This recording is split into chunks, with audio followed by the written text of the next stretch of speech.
few weeks ago, I was in Washington myself and met with Bayan Rahman, the Kurdish representative to the United States, where we discussed what's happened to Kurdistan and the region 1 year after ISIS. Bayan, great to be with you, and thank you for coming here on CBN News. Thank you for inviting me. It's been a year now since Daesh or ISIS took over Mosul and a lot of northern Iraq. How would you describe the situation about 1 year later?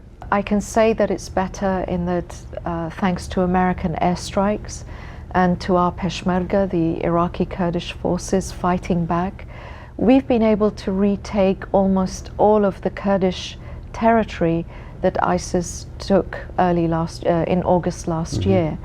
So almost all of the Kurdish areas have been liberated, and we're able to withstand ISIS's or Daesh's attacks. They constantly attack the Peshmerga positions.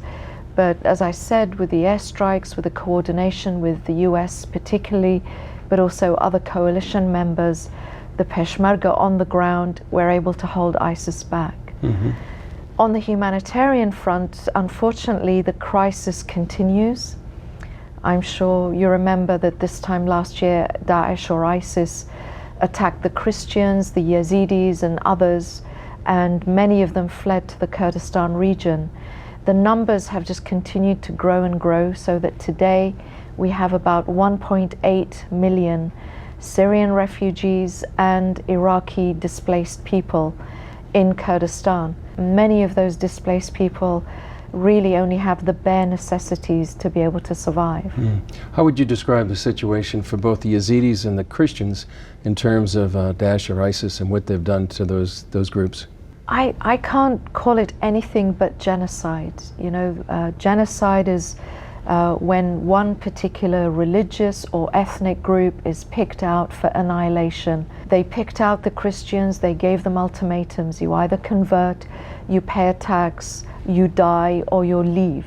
The same with the Yazidis. The Yazidis suffered beheadings, mass beheadings of their men, mass rape of their women and girls, and even today there are thousands of Yazidis missing, particularly women and very young girls as young as 9 or 10 who are enslaved by ISIS. They're raped, abused, they're sold in markets like chattel, and it's just shocking, it's unbelievable that today in the 21st century this is going on.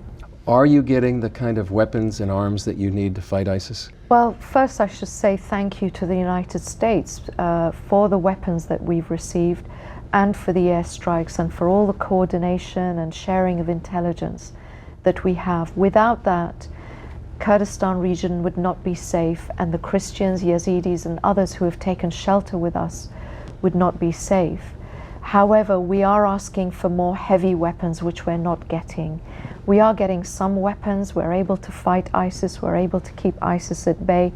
But if we're talking about defeating ISIS, destroying ISIS, we're not getting the weapons that we need. And so I, as the representative of the Kurdistan regional government, I'm talking to the administration here in the United States, to our friends in Congress and the Senate, to explain to them why it is that we need heavy weapons. Do you feel like the Kurdish people right now are sort of at the tip of the spear in this battle of civilization?